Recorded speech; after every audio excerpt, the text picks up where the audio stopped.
రామచంద్రుడు నడచి నడచి తండ్రి సౌధానికి చేరుకుని ద్వారపాలకుని పిలిచి తన ఆగమన వార్త రాజుకు తెలుపమన్నాడు. రాముడొచ్చాడని తనకు తెలిపిన సుమంత్రునితో రాణులకు కూడా కబురు చేయించాడు దశరథుడు. దశరథుడి రాణులందరూ కౌసల్యతో కలిసి వచ్చారు. దశరథుడి భవన ప్రాంగణం 350 మంది రాణులతో ఆయన మంత్రులతో క్రిక్కిరిసి ఉన్నది. రాణులందరూ వచ్చిన తరువాత రాముణ్ణి ప్రవేశపెట్టమన్నాడు దశరథుడు. అల్లంత దూరం నుండే శ్రీరామచంద్రుడు తండ్రికి నమస్కారం చేసుకుంటూ వస్తున్నాడు. కొడుకును చూడగానే ఆపుకుంటున్న దుఃఖం ఒక్కసారిగా కట్టలు తెగింది. ఎదురు వెళుతూ వెళుతూ దుఃఖభారంతో కూలబడిపోతున్నాడు. చప్పున వచ్చి ఆయన పడకుండా చెరోవైపు పట్టుకున్నారు రామలక్ష్మణులు. మూర్ఛపోయిన తండ్రికి సపర్యలు చేశారు ఇరువురు. తేరుకున్న పిదప దశరథుడు, రామా, నన్ను చంపివేసి అయినా సరే ఈ నీ రాజ్యము నువ్వు దక్కించుకో నాయనా అంటూ ఏడవసాగాడు. ఏమాత్రమూ మనోవైకల్యం లేని రాముడు, తండ్రి, 14 ఏండ్లు ఎంతసేపు, మరల తిరిగి వచ్చి నీ పాదములపై రాలనా?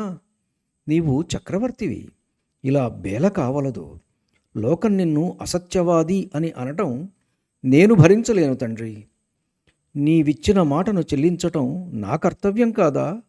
అసలు అదే నా కర్తవ్యము, నా ధర్మము అని పలుకుతున్న రాముడి మాటలకు దశరథుడు మారు మాట్లాడలేక, నాయనా, పోనీ ఈ ఒక్క రాత్రికి ఉండిపోరా, నీకిష్టమైనవన్నీ అనుభవించి వెళ్ళు తండ్రి అని దీనంగా బ్రతిమిలాడాడు. కైకను దూషించాడు. లోపల ఇంత విషము దాచుకున్న ఈ స్త్రీ నేడు దానిని బయల్పరచినది. నివురుగప్పిన నిప్పు అని నాకిన్నినాళ్ళు తెలియలేదురా రామా. తండ్రి, ఈరోజు నీవిచ్చే ఈ భోగాలు అనుభవిస్తాను, కానీ రేపటి నుండి ఎవరిస్తారు? కోరికలన్నింటినీ విడిచి ఇప్పుడే అడవికి బయలుదేరుతాను, అనుమతించండి అని దోసిలి ఒగ్గి నిలుచున్న కొడుకును గాఢంగా కౌగిలించుకొని మరల మూర్ఛితుడయ్యాడు దశరథుడు. ఈ వ్యధలకు కారణమైన కైకను చూసి పట్టరాని కోపం వచ్చింది సుమంత్రునకు. కైకమ్మ, ఏ ఆడదీ చేయకూడని పని చేశావు. నీ భర్తను క్షోభపెడుతున్నావు. అంతటి దశరథ మహారాజుకు ఇంతటి వేదన రగిలించావు. నీవు కులగ్నివి. రాముడు లేని ఈ రాజ్యంలో మేమెవరమూ నివసించము. ఆయనతోటే వెళ్ళిపోతాము. నీవే ఎవరూ లేని మరుభూములను తలపించే అయోధ్యను నీ కొడుకుతో కలిసి ఏలుకో. భూమి ఎందుకు బ్రద్దలు కాలేదో నాకు అర్థం కావడం లేదు. లోకమంతా నిన్ను చీత్కరిస్తున్నది. అయినా ఆడపిల్లకు తల్లి బుద్ధులు వస్తాయంటారు. ఆ తల్లి కడుపున పుట్టిన నీకు ఇంతకన్నా మంచి బుద్ధి ఎలా వస్తుందిలే? వేప చెట్టు నుండి మధురమైన తేనె వస్తుందా? నీ తల్లిని గూర్చి చెబుతాను విను అంటూ సుమంత్రుడు పలికాడు. నా అహంకారం నాదే. కట్టుకున్నవాడు కాటికి పోయినా పర్వాలేదు. ఇది నీ తల్లి బుద్ధి. నీకు అదే సంక్రమించింది. ఒక మహాపురుషుడు నీ తండ్రికి ఒక వరం ఇచ్చాడు. ఆ వరప్రభావము వల్ల నీ తండ్రి సకల ప్రాణుల సంభాషణ అర్థం చేసుకోగలడు. వరమిచ్చిన మహానుభావుడే ఇంకొక విషయం కూడా చెప్పాడు. తను విన్న సంభాషణ ఎవరికైనా సరే తెలియజేస్తే తనకు మరణం కలుగుతుంది. సంభాషణ వినడం వరకే నీకు అధికారం ఉన్నది, కానీ విన్నదానిని బయట పెట్టరాదు. ఒకరోజు నీ తల్లి తండ్రి ఏకాంతంగా ఉన్న సమయం. మంచం మీద పాకుతున్న జృంభ అనే చీమ మాటలాడింది. దాని అర్థం తెలుసుకున్న నీ తండ్రికి నవ్వు వచ్చి బిగ్గరగా నవ్వాడు. ఆ నవ్వు తనను గురించే పరిహసిస్తూ నవ్వాడనుకొని నీ తల్లి ఆ పరిహాసాన్ని సహించలేక కారణమడిగింది. నిన్ను చూసి కాదులే, చీమ భలే తమాషాగా మాట్లాడింది, అందుకు నవ్వు వచ్చింది అని అన్నాడు నీ తండ్రి. చీమ మాట్లాడిన మాటలు తనకు చెప్పమన్నది మీ అమ్మ. చెబితే ప్రాణగండమున్నది కావున నీ తండ్రి నిరాకరించాడు. అప్పుడు నీ తల్లి పట్టిన పట్టు వీడక, నీవు బ్రతికితే నాకేమిటి, చస్తే నాకేమిటి, ఆ సంభాషణ నాకు నీవు చెప్పి తీరవలసినదే అని అహంకారపూరితంగా మాట్లాడింది. నీ తల్లి మంకుపట్టు మానలేదు. మీ నాన్నకు ఏమి చేయాలో తోచక తనకు వరమిచ్చిన మహానుభావుడి సలహా కోరాడు. ఆయన ఎట్టి పరిస్థితుల్లోనూ చెప్పవద్దు, ఏమైనా కానీ అని మరల చెప్పాడు. స్త్రీకి భర్త క్షేమము కన్నా ముఖ్యమైనది ఏదీ లేదు. భర్త కన్నా తన అహంకారమే ముఖ్యమనుకున్న స్త్రీ నీ తల్లి. అట్టి నీ తల్లిని మూర్ఖపు ప్రవర్తన వలన నీ తండ్రి తిరస్కరించాడు. తిరస్కరించి తను క్షేమంగా ఉన్నాడు. మరల నీవిప్పుడు దానిని పునరావృతము గావించుచున్నావు. దశరథ మహారాజు ఏ దోషములు లేని ఉత్తముడు. నీ కోరిక ఆయనను క్షోభపెడుతున్నది. అది ఆయన పాలిటి మృత్యుపాశము. ఆయన ఇచ్చిన మాట ఇప్పుడు ఆయన మెడకు చుట్టుకున్నది. ఆ పాశములు నీవు విసిరినవే. వాటిని వెనుకకు తీసుకో. రాముడు అన్నదమ్ములలో జ్యేష్ఠుడు, ఉదారుడు, ఎంతటి క్లిష్టతరమైన కార్యములనైనా నిర్వహింపగల సమర్థుడు, స్వధర్మాన్ని కాపాడుకునేవాడు, ప్రాణులను అందరినీ రక్షించేవాడు, మహాబలశాలి. అటువంటి రామునికి పట్టాభిషేకం జరిగేటట్లుగా చూడు.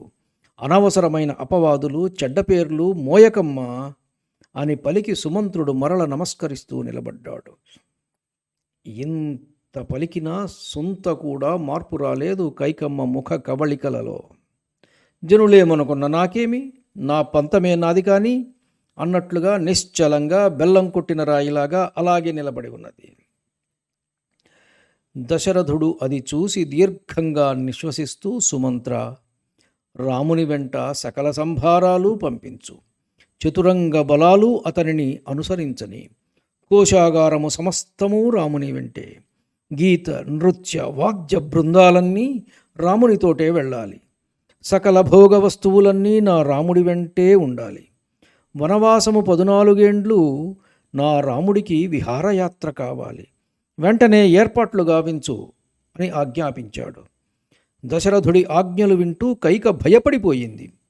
ఖాళీ అయిన బొక్కసము, సైన్యము లేని రాజసము, నిర్జన నగరము ఉండి భరతుడికి ఏమి ఉపయోగము?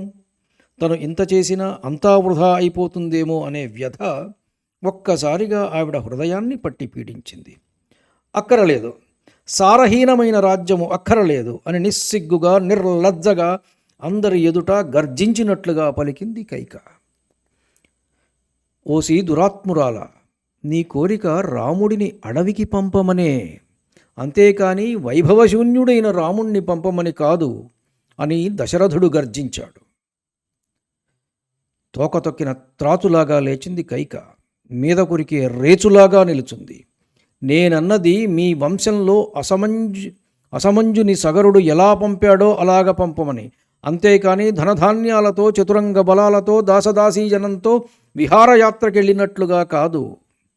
ఈ విధంగా మాట్లాడుతున్న కైకను చూసి సిద్ధార్థుడనే మంత్రి, అసమంజుడితో రాముడికి పోలిక, సకల సుగుణాభిరాముడు, సర్వలోక మనోహరుడు, సకల జీవ సంరక్షకుడమ్మా రాముడు. వాడు అసమంజుడు. పసి పిల్లల పీకలు నొక్కి వారి ఏడుపులు విని ఆస్వాదించి ఆనందించేవాడు. వారిని గిరగిర తిప్పి సరయూ నదిలో బంతులు విసిరిసినట్టు విసిరేవాడు. లోకంలోని అసమంజసమైన పనులన్నీ చేసేవాడు. వాడికి రామునికి పోలిక. నీవు మాట్లాడే దానిలో ఏమైనా ఔచిత్యమున్నదా? వాడి బాధలు తట్టుకోలేక జనం మొరపెట్టుకుంటే భార్యతో సహా రాజ్య బహిష్కరణ శిక్ష విధించాడమ్మా సగర చక్రవర్తి. అటువంటి దౌర్భాగ్యునితో రామునికి పోలిక తేవడమా? నీవు స్పృహలోనే ఉన్నావు కదా. అసలు అడవికి పంపడానికి రాముడు ఏ నేరం చేశాడో మేమంతా తెలుసుకోగోరుతున్నాం. నిష్కారణంగా సత్పథగామిని శిక్షిస్తారా? ఆ పాపము ఊరకే పోదు. సిగ్గు ఎగ్గు లేని కైక ఇంతమంది ఇన్ని మాటలు అంటున్నా తనకేమీ పట్టనట్లు అలాగే ఉండిపోయింది. తన కోసం తండ్రి పడుతున్న ఆరాటం చూశాడు. కైక పెడుతున్న అభ్యంతరాలు విన్నాడు. వనములలో నివసించబోయే తనకు చతురంగ బలాలు, సకల రాజపరివారము అవసరమా? తనను తానే ప్రశ్నించుకున్నాడు. సవినయంగా తండ్రితో, తండ్రి, వనవాసము చేయబోవు నాకు వీటితో పని ఏమున్నది? ఏనుగునే ఇచ్చివేసిన వానికి దానిని కట్టే తాడుతో పని ఉంటుందా? రాజ్యాన్నే త్యజించిన వాడికి రాజలాంఛనాలతో పని ఏమున్నది? వనములలో నాకు కావలసినవి ఒక గుణపము, తట్ట. ఈ 2 వస్తువులు మాత్రమే. కట్టుకోవడానికి నారచీరలు ఇప్పించండి, అవి చాలు అని స్థిరంగా పలికాడు రామచంద్రుడు. రాముడి నోట ఈ మాట ఎప్పుడైతే బయటికొచ్చిందో ఆ వెంటనే మతాబులాగా వెలిగిపోయింది కైకమ్మ ముఖం. అప్పటి వరకు ఆమె అనుకున్న దానికి విరుద్ధంగా జరగబోతున్నదేమో. సకల సంపదలు, సర్వసైన్యము, సకల జనులు రాముని పరం కాబోతున్నారేమో. తను కోరిన వరాలలో ఇవి ఇవ్వవద్దని ఎక్కడా లేదు. కాబట్టి రాజు తనకు బుద్ధి చెప్పడానికి రాముడికి ఎక్కడ ఇచ్చివేస్తాడో అని తెగ మథనపడ్డది. ఇప్పుడిక ఆ భయం లేదు. రాముడే వద్దన్నాడుగా. ఒక్క క్షణం ఆలస్యం చేయకుండా లోనికి నడిచింది. రాముడు కోరినవన్నీ స్వయంగా తానే తెచ్చి ఇచ్చింది. సంతోషంగా స్వీకరించాడు. శ్రీరామచంద్రుడు అన్నదమ్ములిద్దరూ నారచీరలు ధరించారు. సీతమ్మకు మాత్రం వాటిని ఎట్లా కట్టుకోవాలో తెలియక అయోమయంగా చూస్తూ ఉన్నది. పుట్టినప్పటి నుండి పట్టు వస్త్రాలు తప్ప నారచీరలు ఎట్లా ఉంటాయో కూడా చూసి ఎరుగని మహారాణి ఆవిడ. ఒక చీర రాజకుమారి, ఒక చీర మెడ చుట్టూ వేసుకుని ఇంకొక చీర చేతిలో పట్టుకొని నిలుచున్నది. ఆమె అవస్థను చూశాడు రామచంద్రుడు. తానే స్వయంగా తన ప్రియసతకి ఆమె కట్టుకున్న పట్టు వస్త్రం పైననే నారచీర చుట్టబెట్టాడు. ఆయన చక్కగా చీర చుడుతుంటే ఆవిడ ఆనందంగా చుట్టించుకున్నది. వారి వదనాలలో కించిత్తు బాధ కానీ, ఆక్రోశము కానీ, మోసపోయామే అని వేదన కానీ లేదు. వనవిహారానికి సిద్ధమైనట్లుగా సిద్ధమయ్యారు మూవురు. ఈ దృశ్యము చూసేవారి కన్నులలో గిర్రున నీరు తిరిగింది.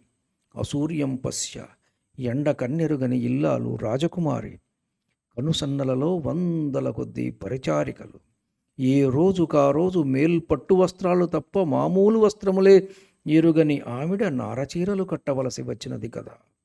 విధి చేసే వింతలు, దాని క్రూరత్వము అందరి మనసులలో బాధను రగిలించాయి. ఒక్కసారిగా గొల్లున ఏడ్చారందరూ. ధన్యుణ్ణి. నమస్కారం. మీ ఊటుకూరు జానకి రామారావు.